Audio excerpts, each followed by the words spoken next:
भरत की भक्ति, पश्चाताप और प्रेम की यात्रा। यह यात्रा केवल राम को वापस लाने की नहीं थी।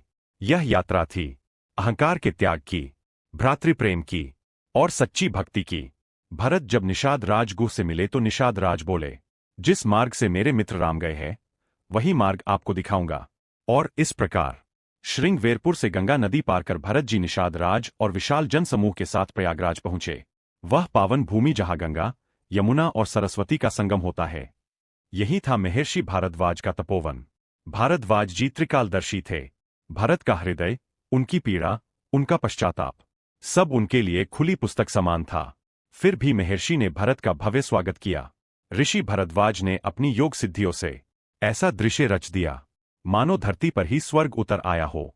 चारों ओर दिव्य भवन, स्वर्ण अजटित आसन, रत्नों से सजे पात्र, अप्सराओं जैसा सौंदर्य, स्वादिष्ट व्यंजन, सुगंधित पुष्प, संगीत और मंगलध्वनि। यह वैभव स्वर्ग से भी बहुत सुंदर था। पर भरत तो भरत थे।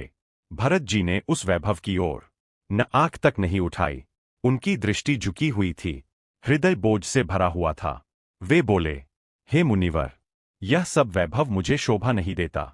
जिस राज्य के कारण मेरे प्रभु वन में भटक रहे हैं, उस राज्य का सुख मेरे लिए विष के समान है। अयोध्या की प्रजा, बूढ़े, बच्चे, स्त्रियां, किसी ने भी उन भोगों की ओर दृष्टि नहीं डाली। सबके मुख से एक ही स्वर निकल रहा था, राम, राम, राम। भरत जी ऋषि के चरणों में गिर पड़े और बोले, हे महामुने, हम भोग के लिए नहीं आए। हम तो अपने प्राणनाथ राम को ढूंढने निकले हैं।